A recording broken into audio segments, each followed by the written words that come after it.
পাকিস্তানের উপপ্রধানমন্ত্রী ও পররাষ্ট্রমন্ত্রী ইসাহাক দার বলেছেন, বাংলাদেশ ও পাকিস্তানের মধ্যে 1971 সালের অমীমাংসিত ইস্যু আগে দুইবার সমাধান হয়েছে। সকালে রাজধানীর একটি হোটেলে অন্তর্বর্তী সরকারের পররাষ্ট্র উপদেষ্টা মোহাম্মদ তৌহিদ হোসেনের সঙ্গে দ্বিপক্ষীয় বৈঠকের শেষে সাংবাদিকদের এক প্রশ্নের জবাবে এসব কথা বলেন তিনি। আর বাংলাদেশের পররাষ্ট্র উপদেষ্টা তৌহিদ হোসেন জানান, 71 প্রশ্নে ইসাহাক দারের বক্তব্যে একমত নয় ঢাকা। এছাড়া দুদেশের মধ্যে একটি চুক্তি ও 5টি সমঝোতা স্মারক স্বাক্ষরিত হয়। আতিকুর রহমান তিতাসের রিপোর্ট। বাংলাদেশের স্বাধীনতা অর্জনের 54 বছর পর ঢাকা ও ইসলামাবাদের মধ্যে পররাষ্ট্রমন্ত্রী পর্যায়ের বৈঠক অনুষ্ঠিত হয় রাজধানীর প্যান প্যাসিফিক সোনারগাঁও হোটেলে। 5 আগস্ট গণঅভ্যুত্থানের পর সম্পর্কের নতুন ডানা মেলেছে দুদেশ। সকালে বাংলাদেশের পররাষ্ট্র উপদেষ্টা তৌহিদ হোসেনের সঙ্গে বৈঠকে বসেন সফররত পাকিস্তানের পররাষ্ট্রমন্ত্রী ইসহাক দার। এরপর অনুষ্ঠিত হয় প্রতিনিধি পর্যায়ের বৈঠক। আলোচনা শেষে দুদেশের মধ্যে একটি চুক্তি ও 5টি সমঝোতা স্মারক স্বাক্ষর হয়। সই হওয়া চুক্তি ও সমঝোতা স্মারকের মধ্যে রয়েছে দুই দেশের সরকারি ও কূটনৈতিক পাসপোর্টধারীদের ভিসা বিলোপ, বাণিজ্য বিষয়ক জয়েন্ট ওয়ার্কিং গ্রুপ গঠনের মতো বিষয়গুলো।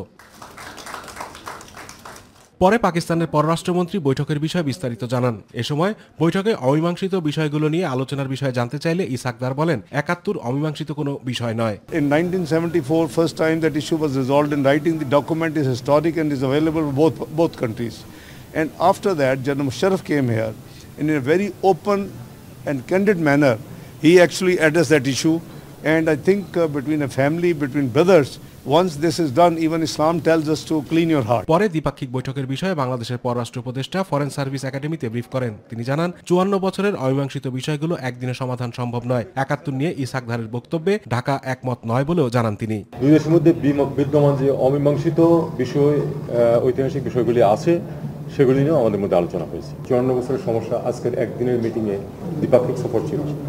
কাজে এখানে বসে 1 ঘন্টায় আমরা এটা সমাধান করে ফেলতে পারবো, এটা আপনারা নিশ্চয়ই আশা করবেন। এর আগে শনিবার দুপুরে 2 দিনের সফরে ঢাকায় পৌঁছান পাকিস্তানের উপপ্রধানমন্ত্রী ও পররাষ্ট্রমন্ত্রী ইসহাক দার। বিমানবন্দরে তাকে স্বাগত জানান পররাষ্ট্র মন্ত্রণালয়ের সচিব নজরুল ইসলাম। এরপর গতকাল বিকেলে ইসহাক দার বিএনপি, জামায়াত ইসলামী ও জাতীয় নাগরিক পার্টি নেতাদের সঙ্গে বৈঠক করেন। আতিকুর রহমান তিতাস, মাই টিভি। অন্তর্বর্তী সরকারের প্রধান উপদেষ্টা অধ্যাপক ডক্টর মোহাম্মদ ইউনূসের সঙ্গে সাক্ষাৎ করেছেন পাকিস্তানের উপপ্রধানমন্ত্রী ও পররাষ্ট্রমন্ত্রী ইসহাক দার। বিকেলে প্রধান উপদেষ্টার সরকারি বাসভবন ও কার্যালয়ে যমুনায় এই সাক্ষাৎ অনুষ্ঠিত হয়। বৈঠকে উভয় নেতা দুই দেশের স্বার্থ সংশ্লিষ্ট বিষয় নিয়ে আলোচনা করেন। পরে প্রধান উপদেষ্টা জুলাই গণঅভ্যুত্থানে বিভিন্ন চিত্র সম্বলিত একটি গ্রাফিতি বই তুলে দেন পাকিস্তানের পররাষ্ট্রমন্ত্রীর হাতে।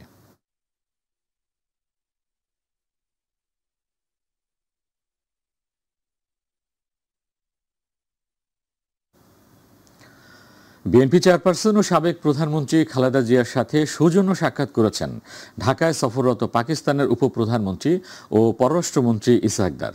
সন্ধ্যা 7টায় গুলশানে বিএনপি চেয়ারপারসনের বাসভবনে যান ইসহাক দার ও ঢাকাস্থ হাই কমিশনার ইমরান হায়দার। পরে বিএনপি চেয়ারপারসন উপদেষ্টা ডাক্তার জাহিদ জানান, দুদেশের রাজনীতি ও ভবিষ্যৎ সম্পর্ক নিয়ে দুজনের মধ্যে আলোচনা হয়েছে। ইলিয়াস মাতবরের রিপোর্টে বিস্তারিত। সাবেক প্রধানমন্ত্রী ও বিএনপি চেয়ারপারসন খালেদা জিয়ার সঙ্গে সৌজন্য সাক্ষাৎ করেছেন ঢাকায় সফররত পাকিস্তানের উপপ্রধানমন্ত্রী ও পররাষ্ট্রমন্ত্রী ইসহাক দার। রোববার সন্ধ্যা 7টায় গুলশানে বিএনপি চেয়ারপারসনের বাসভবন ফিরোজা যান ইসহাক দার। এ সময় তার সঙ্গে ছিলেন ঢাকায় নিযুক্ত পাকিস্তানের হাইকমিশনার ইমরান সর্দার। বৈঠকে বিএনপির পক্ষে উপস্থিত ছিলেন দলের মহাসচিব মির্জা ফখরুল ইসলাম আলমগীর, স্থায়ী কমিটির সদস্য ডক্টর এজেডএম জাহিদ হোসেন ও খালেদা জিয়ার একান্ত সহকারী এবিএম আব্দুল সাত্তার।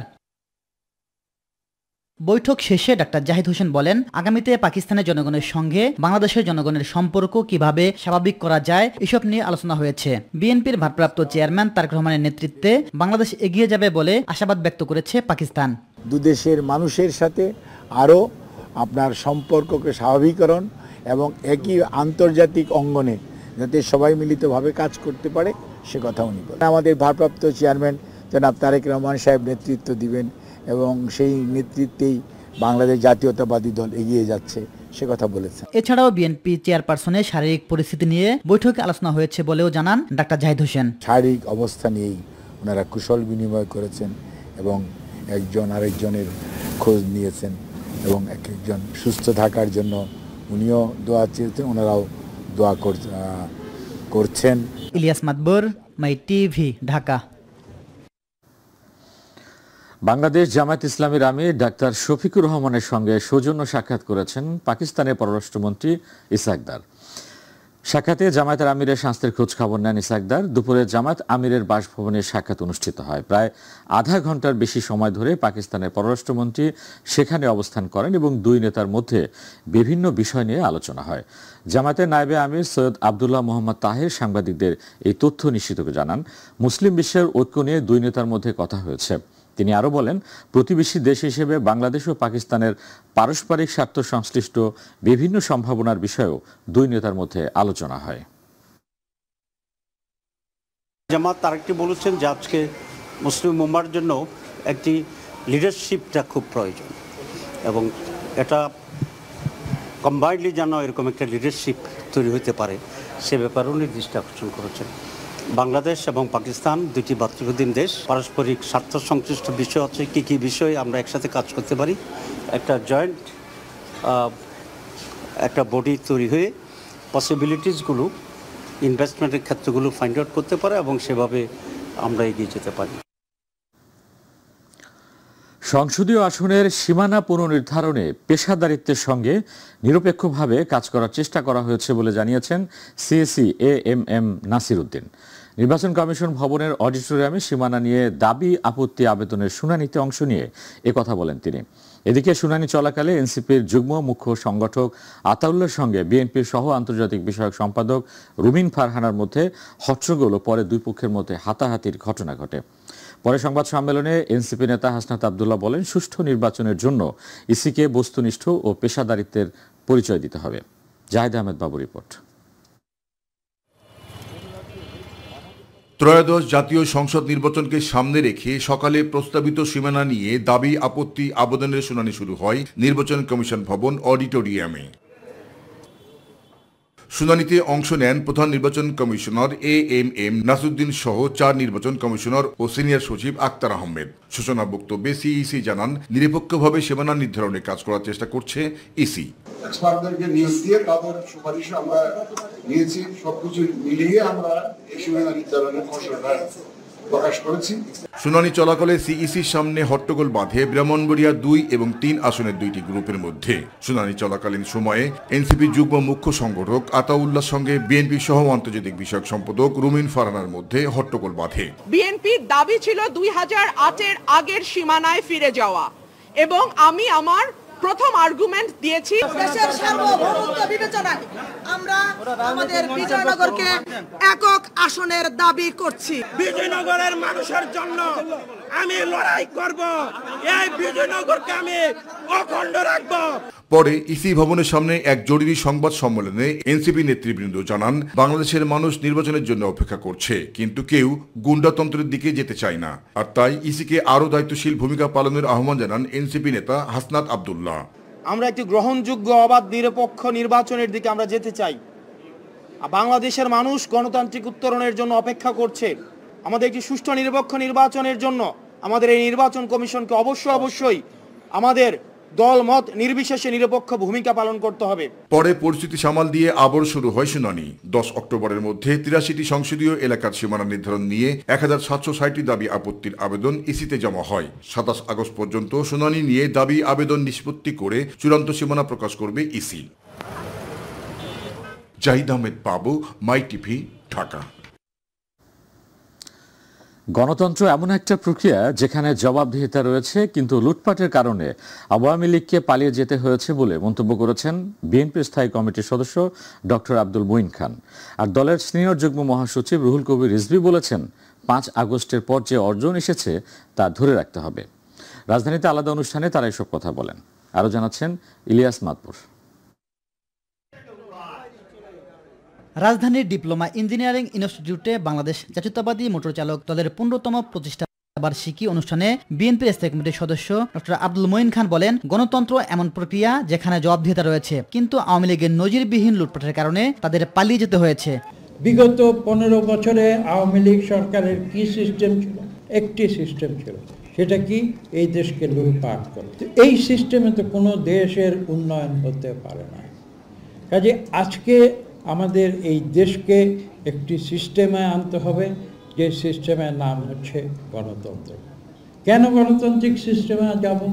আমরা তো একদলীয় সিস্টেম কেন এই দেশে আমরা করব না? তার কারণ হচ্ছে আমরা এই দেশে মানুষের কল্যাণে কাজ করি, এই দেশের উন্নয়নে কাজ করি, এবং এই গণতান্ত্রিক সিস্টেম এমন একটি সিস্টেম যে সিস্টেমের মধ্যে জবাবদিহিতা রয়েছে। অন্যদিকে নয়াপল্টনে বিএনপির কেন্দ্রীয় কার্যালয়ের সামনে জিয়া পরিষদের পক্ষ থেকে রিকশা ও ভ্যানগাড়ি চালকদের মাঝে বৃষ্টির পোশাক বিতরণ অনুষ্ঠানে বিএনপির সিনিয়র যুগ্ম মহাসচিব রুহুল কবির রিজভী বলেন, 5 আগস্টের পর যে অর্জন এসেছে তা ধরে রাখতে হলে সবাইকে ঐক্যবদ্ধ থাকতে হবে। রাষ্ট্রের স্বার্থে সংবিধান যদি সংশোধন করতে হয় তারা করবে, সেটা তাদের দায়িত্ব। কিন্তু আগেই আমাকে এটা দিতে হবে, আগেই মানতে হবে। হ্যাঁ, আমরা অন্তর্বর্তীকালীন সরকারের সময়ে যে বিভিন্ন কমিশন গঠন হয়েছে, যে সংস্কারগুলো আমরা সবাই মিলে আমরা ঐক্যমত পোষণ করছি, সেগুলো আমাদের একটা সুপারিশ আকারে থাকবে এবং নির্বাচিত পার্লামেন্ট প্রয়োজনে সেগুলো সংশোধন করবেন, আইনীকরণ করবেন, আইনে পাস করবেন। বিকেলে কেরানীগঞ্জে এক অনুষ্ঠানে বিএনপি চেয়ারপারসনের উপদেষ্টা আমানুল্লাহ আমান বলেন, আগামী ফেব্রুয়ারিতে অনুষ্ঠিতব্য নির্বাচনে সরকার গঠন করবে বিএনপি। আওয়ামী লীগের শেখ হাসিনার রাজনীতি এই সরকার চিরতরে বন্ধ করে দিয়েছে। আওয়ামী লীগ কোন নির্বাচনে অংশগ্রহণ করতে পারবে না, এই সরকার বন্ধ করে দিয়েছে। নির্বাচন কমিশন বন্ধ করে দিয়েছে। অতএব আওয়ামী লীগের শেষ সন্ধ্যা বান্নাদের নির্বাচনে অংশগ্রহণ করার আর কোন সুযোগ নেই। ইলিয়াস মাতবর, মাই টিভি, ঢাকা। আন্তর্জাতিক অপরাধ ট্রাইব্যুনালে সাক্ষ্য দিতে গিয়ে জুলাই গণঅভ্যুত্থানের সেই দিন স্মরণ করে কেঁদেছেন শহীদ আবু সাইদের ময়না তদন্তকারী চিকিৎসক রাজিবুল ইসলাম। তিনি বলেন, রিপোর্টে পুলিশের গুলিতে নিহত হওয়ার কথা উল্লেখ থাকায় সরকারের উচ্চ মহল থেকে তাকে প্রচণ্ড চাপ, এমনকি মামলায় ফাঁসানোর হুমকিও দেওয়া হয়। এদিকে মানবতা বিরোধী অপরাধের মামলায় সাবেক প্রধানমন্ত্রী শেখ হাসিনা ও সাবেক স্বরাষ্ট্রমন্ত্রী আসাদুজ্জামান খান কামাল সহ 3 জনের বিরুদ্ধে 7ম দিনের সাক্ষ্য গ্রহণ অনুষ্ঠিত হয়েছে। শিমুল খানের রিপোর্ট।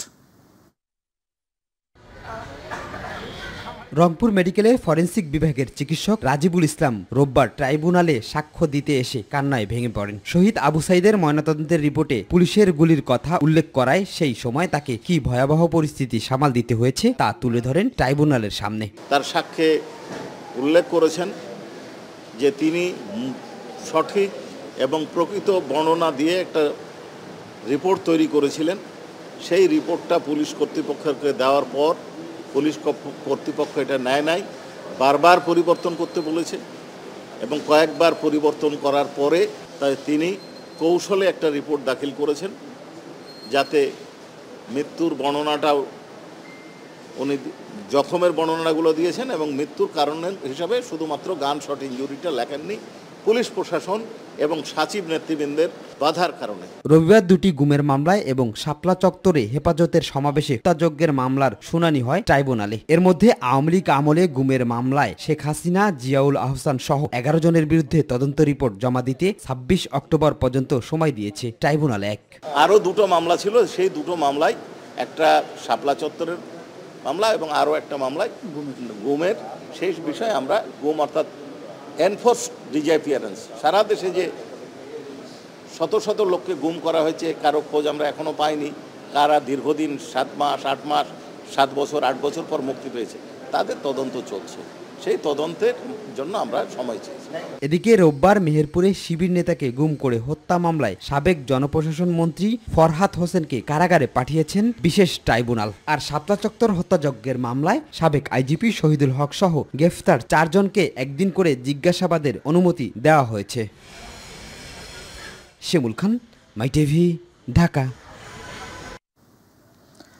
রোহিঙ্গা সংকট মোকাবেলায় আন্তর্জাতিক সহযোগিতা ও প্রত্যাবাসন প্রক্রিয়ার টেকসই সমাধানের লক্ষ্যে কক্সবাজারে শুরু হয়েছে 3 দিনের আন্তর্জাতিক সম্মেলন। উখিয়ার ইনানীতে একটি হোটেলে take away to the high level conference on the Rohingya situation শীর্ষক এই সম্মেলন শুরু হয়। পররাষ্ট্র মন্ত্রণালয় ও রোহিঙ্গা ইস্যু বিষয়ক হাই রিপ্রেজেন্টেটিভের দপ্তর যৌথভাবে সম্মেলন আয়োজন করে। সম্মেলনের প্রথম দিন বিকেলে বিদেশি অংশীজনের সঙ্গে সরাসরি মতবিনিময় করেন রোহিঙ্গা প্রতিনিধিরা। এতে যোগ দিয়েছেন 40টি দেশের প্রতিনিধি, আছেন জাতিসংঘ সহ রোহিঙ্গা নিয়ে কাজ করা সব অংশীজন। 3 দিনের এই সম্মেলন থেকে রোহিঙ্গাদের মিয়ানমারে প্রত্যাবাসনের পথ খুঁজবেন তারা। সোমবার প্রধান উপদেষ্টা ডক্টর মোহাম্মদ ইউনূস সম্মেলনে যোগ দেবেন, আর মঙ্গলবার রোহিঙ্গা ক্যাম্প পরিদর্শন করবেন বিদেশি অতিথিরা।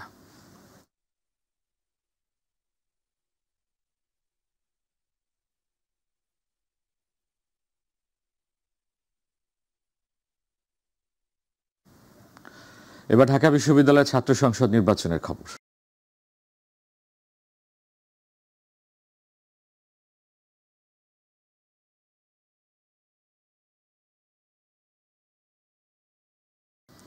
ঢাকা বিশ্ববিদ্যালয়ের কেন্দ্রীয় ছাত্র সংসদ ডাকসু নির্বাচনের মনোনয়ন চূড়ান্ত ও বিভিন্ন প্যানেল ঘোষণার পর জমে উঠেছে প্রচারণা।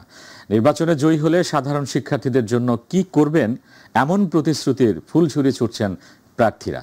এদিকে দেখে শুনে ভোট দিয়ে নেতা নির্বাচিত করতে চান ভোটাররা। বিস্তারিত শিমুল খানের রিপোর্টে। ডাকসু নির্বাচনকে ঘিরে উৎসবমুখর ঢাকা বিশ্ববিদ্যালয় ক্যাম্পাস। ছেলেদের পাশাপাশি সমান তালে লড়াইয়ের আভাস দিচ্ছেন নারী প্রার্থীরাও। শিক্ষার্থীদের আবাসন সংকট দূর করার পাশাপাশি গণরুম ও গেস্ট রুম কালচার বন্ধ ও বিনামূল্যে ইন্টারনেট সেবা সহ নানান প্রতিশ্রুতি প্রার্থীদের। ছাত্র রাজনীতি নিষিদ্ধের নামে আমাদেরকে ক্যাম্পাস পদচারণাতে বারংবার বাধা প্রদান করা হয়েছে বিশ্ববিদ্যালয়ের ক্যাম্পাস এবং হলগুলোতে। গত বছরের 6 আগস্ট থেকে শুরু করে আজ পর্যন্ত বিজয় অর্জন হয়েছে, কিন্তু আজও পর্যন্ত আমরা ক্যাম্পাসে মজলুম হিসেবেই আছি। যদিও এখনো কোনো প্যানেলই তাদের নির্বাচনী ইশতেহার ঘোষণা করেননি, তবে অনেক প্যানেলের ইশতেহার চূড়ান্তের পথে। ভবিষ্যতে যে শক্তিশালী নেতৃত্ব গঠন করে দিবে সেই তার একটা মাধ্যম আছে ডাকসু। আমি যদি নির্বাচিত হই, কানেক্টেড করে একটা বৃত্তির ব্যবস্থা করবো। একটা ইশতেহার দিয়েছি যে আমাদের টিউশন মিডিয়ার মতো একটা মিডিয়া বা একটা কানেক্টেড যুক্ত করবো। সুষ্ঠুভাবে নির্বাচনটা যদি নিশ্চিত করতে পারে তাহলে আমাদের ক্যাম্পাসের সকলের গণতান্ত্রিক অধিকার আর কি প্রতিষ্ঠা পাবে। আমরা বলি আমাদের হল হচ্ছে আমাদের সেকেন্ড হোম।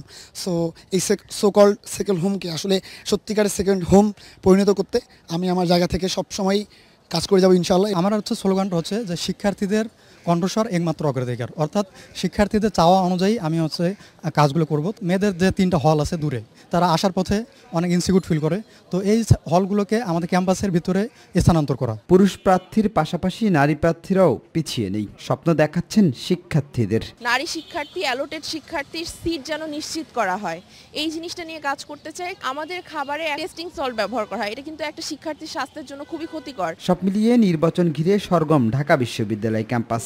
সব ঠিক থাকলে ভোটের মাধ্যমে দাবি আদায়ের নেতা নির্বাচিত করতে মুখিয়ে শিক্ষার্থীরা। শিমুল খান, মাই টিভি, ঢাকা। আবু সাইদ হত্যা মামলার অন্যতম অভিযুক্ত রংপুর মহানগর পুলিশের তৎকালীন সহকারী কমিশনার মোহাম্মদ আরিফুজ্জামানকে ভারতে গ্রেফতার করা হয়েছে। শনিবার সন্ধ্যায় তিনি পশ্চিমবঙ্গের উত্তর 24 পরগনা জেলার স্বরূপনগর থানার অন্তর্গত এলাকায় অরক্ষিত সীমান্ত দিয়ে ভারতে প্রবেশ করার চেষ্টা করছিলেন। এ সময় হাকিমপুর সীমান্ত চৌকিতে পাহারারত বিএসএফের 143 নম্বর ব্যাটালিয়নের সদস্যরা তাকে আটক করে। এরপর শুরু হয় প্রাথমিক জিজ্ঞাসাবাদ। পরে রাতে তাকে স্বরূপনগর থানার পুলিশের হাতে তুলে দেওয়া হয়। ওই পুলিশ কর্মকর্তার বিরুদ্ধে ফরেনার্স আইন এবং ভারতীয় পাসপোর্ট আইনে মামলা দায়ের করা হয়েছে। রোববার কড়া নিরাপত্তার মধ্যে অভিযুক্ত ব্যক্তিকে বসিরহাট মহকুমা আদালতে তোলা হলে 14 দিনের বিচার বিভাগীয় হেফাজতের নির্দেশ দেওয়া হয়েছে।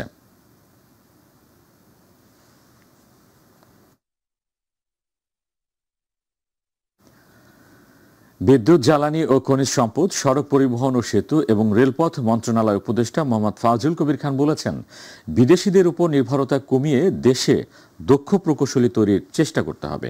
সকালে গাজীপুরের ভোগড়া বাইপাস এলাকার ভোগড়া থেকে নারায়ণগঞ্জের মদনপুর পর্যন্ত 48 কিলোমিটার ঢাকা বাইপাস সড়কের 18 কিলোমিটার অংশের উদ্বোধন অনুষ্ঠানে যোগ দিয়ে প্রধান অতিথির বক্তব্যে তিনি এসব কথা বলেন। উপদেষ্টা বলেন, সেতু মন্ত্রণালয় একটি মাল্টি মডেল ট্রান্সপোর্ট প্ল্যান হাতে নিয়েছে, যেখানে সব পথকে সরকার একত্র করে দেখবে। সড়ক, রেল, নৌপথ যেখানে যেটি উপযুক্ত সেখানে সেটি গুরুত্ব দেওয়া হবে। ভূমি অধিগ্রহণ এটা একটা দীর্ঘ প্রক্রিয়া এবং একটা অত্যন্ত ব্যয়বহুল প্রক্রিয়া। তো এই জন্য আমাদের এই সড়কের যে থেকে আমরা এই বুভুক্ষা থেকে বেরিয়ে আসতে হবে এবং আমরা অন্যান্য মোড অফ ট্রান্সপোর্টেশনের উপরে আমাদেরকে জোর দিতে হবে। বাংলাদেশকে স্বল্পোন্নত দেশের তালিকা থেকে উত্তরণ প্রক্রিয়া আরও 3 থেকে 5 বছর পিছিয়ে দেওয়ার দাবি জানিয়েছেন দেশের 16টি শীর্ষ ব্যবসায়ী ও শিল্প সংগঠন। রাজধানীর একটি হোটেলে আয়োজিত সংবাদ সম্মেলনে যৌথ এই দাবি তুলে ধরেন ইন্টারন্যাশনাল চেম্বার অব কমার্সের সভাপতি মাহবুবুর রহমান।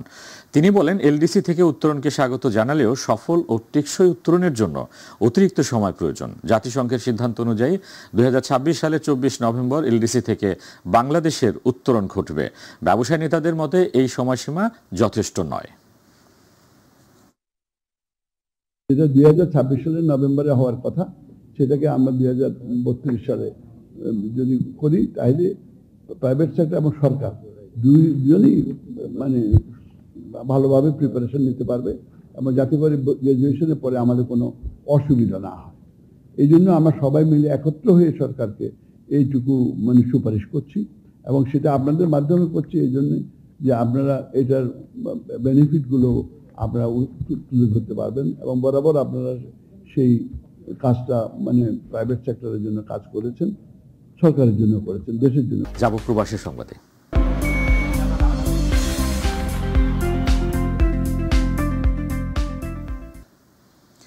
সৌদি আরবের রিয়াদের হারাকে মাদক অপহরণ এবং ছিনতাইয়ের মতো ভয়াবহ অপরাধের অঙ্গরাজ্য বানিয়ে রেখেছে বাংলাদেশি কিছু অসাধু চক্র। সকালে রাতে কেউ একা বাসায় ফেরার পথে, ভোরবেলায় নামাজে যাওয়ার সময় কিংবা সকালে কেউ কাজে যাওয়ার পথে ছিনতাই না হয় অপহরণের শিকার হচ্ছে এই চক্রগুলোর হাতে। প্রতিনিধি আব্দুল হালিম নিহান জানান, এরই মধ্যে মুরসালিন নামে চক্রের একজনের নাম উঠে এসেছে যে বেশ কিছু অপহরণ এবং ছিনতাইয়ের সাথে সরাসরি জড়িত। মুরসালিনের দেশের বাড়ি বাবুরাগাঁও, শিবের বাজার, সিলেট। তার সাথে রয়েছে বেশ কয়েকজন যাদের নাম এখনও জানা যায়নি। মাইটিভির হাতে আসা সিসিটিভির ফুটেজে দেখা যায় এই চক্রের সদস্যরা কাজে যাওয়ার পথে একজন প্রবাসীকে জোরপূর্বক তাদের গাড়িতে তুলে নিয়ে যায়। এরপর অপরাধীদের হাত থেকে সাধারণ প্রবাসীদেরকে বাঁচাতে তাদের চিহ্নিত করে আইনি ব্যবস্থা নেওয়ার অনুরোধ জানিয়েছেন রিয়াদ দূতাবাসের কাছে সাধারণ প্রবাসীরা।